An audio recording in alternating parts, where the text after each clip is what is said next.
اگر کوئی ہدایت چاہتا ہے اور رحمت چاہتا ہے تو اس کو نبی کریم صلی اللہ علیہ وسلم کی پیروی، آپ کی فرما برداری ضرور کرنی پڑے گی۔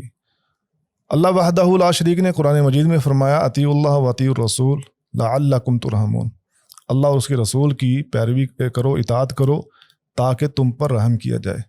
اس آیت سے پتہ چلتا ہے کہ رحمت کا حصول اللہ اور اس کے رسول کی اطاعت میں ہے۔ اسی طرح ہدایت، ایک مقام پر اللہ تعالیٰ نے فرمایا کہ اطیعوا اللہ واطیعوا الرسول ولا تبطلوا اعمالکم، اللہ اور اس کے رسول کی اطاعت کرو اور اپنے اعمال ضائع نہ کرو۔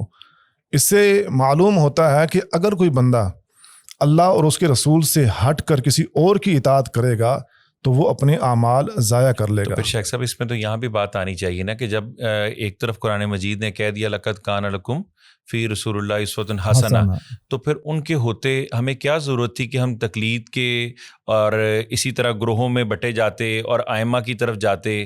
ہم تو پھر ایک ماڈل اللہ رب العزت نے تو مکمل کر دیا اور وہ سٹینڈرڈ بھی دے دیا، پیرامیٹر بھی کامیابی کا دے دیا، تو پھر یہاں ہم نبی علیہ الصلوۃ والسلام کی اطاعت سے ہٹ کر کسی اور شخصی اطاعت کی طرف نہیں جا رہے؟ ہمارے ہاں جو صورتحال ہے وہ تو ایسی ہی ہے کہ ہم اللہ اور اس کے رسول کی اطاعت کو چھوڑ کر، بالخصوص نبی کریم صلی اللہ علیہ وسلم کی سیرت سے انحراف کر کے اپنی جو پسندیدہ شخصیات ہیں جو ہم نے خود ہی سے پسند کی، اور ان کے لیے کوئی قرآن اور حدیث میں ایسی گارنٹی بھی نہیں، نہ کوئی ایسا حکم جاری کیا گیا کہ آپ نے ان کی پیروی کرنی ہے، ان کے پیچھے ہم لگ گئے۔ اور جن کے بارے میں ہمیں حکم دیا گیا تھا جن کی پیروی کا، اور جن کی پیروی کو ایمان کا جز، اور اگر ان کی پیروی سے ہم ہٹیں گے تو گمراہی ہمارا مقدر ہو جائے گی، یا اللہ کا عذاب جو ہے وہ نازل ہو سکتا ہے، اللہ آزمائشوں میں انسان کو مبتلا کر سکتا ہے، اس کو ہم نے چھوڑ دیا۔ تو آپ کی بات بہت زبردست ہے جو آپ نے قرآن مجید کی آیت کی روح سے بیان کی ہے، لقد کان لکم فی رسول اللہ اسوۃ حسنہ۔ یہ آیت جہاں ہمیں حدیث کی اہمیت بتلاتی ہے، کیونکہ رسول اللہ صلی اللہ علیہ وسلم ہمارے لیے نمونہ ہیں، ہمارے لیے قدوہ ہیں، اسوہ ہیں، تو وہ کیسے ہمیں پتہ چلے گا کہ آپ اسوہ ہیں، نمونہ ہیں؟ وہ احادیث کے ذریعے سے پتہ چلے گا، آپ کے اعمال، اقوال، افعال حدیث ہمیں بیان کرے گی۔ اور دوسری بات یہ بھی معلوم ہوئی کہ رسول اللہ صلی اللہ علیہ وسلم جب نمونہ ہیں، ہمارے لیے اسوہ ہیں، تو پھر ہمیں دوسری طرف دیکھنے کی ضرورت ہی کیا ہے؟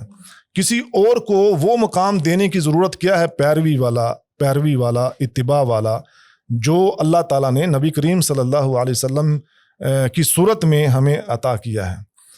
تو اس لیے اگر کوئی ہدایت چاہتا ہے تو بھی اس کو اللہ کے رسول کی پیروی کرنی ہوگی، اللہ کی اطاعت کرنی ہوگی۔ اگر رحمت الہی کا حصول چاہتا ہے تب بھی اس کو اللہ اور اس کے رسول کی پیروی کرنی ہوگی۔ اعمال کی مقبولیت یہ شرط ہے، رسول اللہ صلی اللہ علیہ وسلم کا فرمان، حدیث۔ اس کی چھوٹی سی مثال میں آپ کو دیتا ہوں۔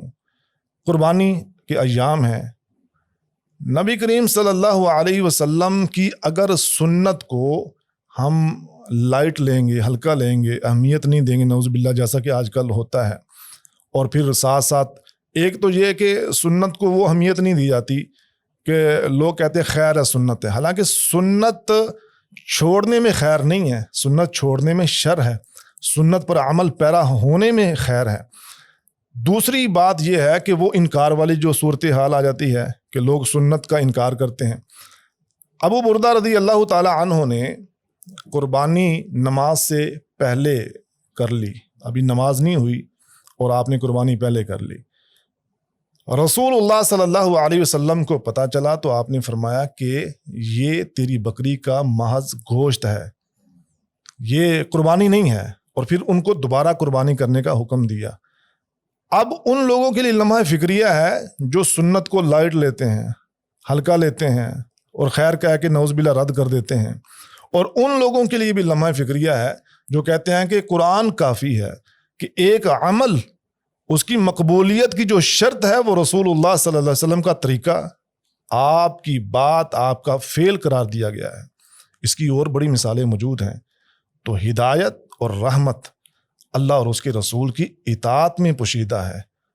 جو ہدایت کا طلبگار ہے اس کو قرآن اور حدیث پڑھنا ہوگا. جو رحمت کا طلبگار ہے، اور قرآن بھی اللہ تعالیٰ نے رحمت بنا کر نازل کیا ہے، اور رسول اللہ صلی اللہ علیہ وسلم کے جو فرامین ہیں، وہ جو دین کی آسانیاں آپ نے بیان کی ہیں، وہ بھی ہمارے لیے رحمت کے طور پہ ہیں. بے شک جی.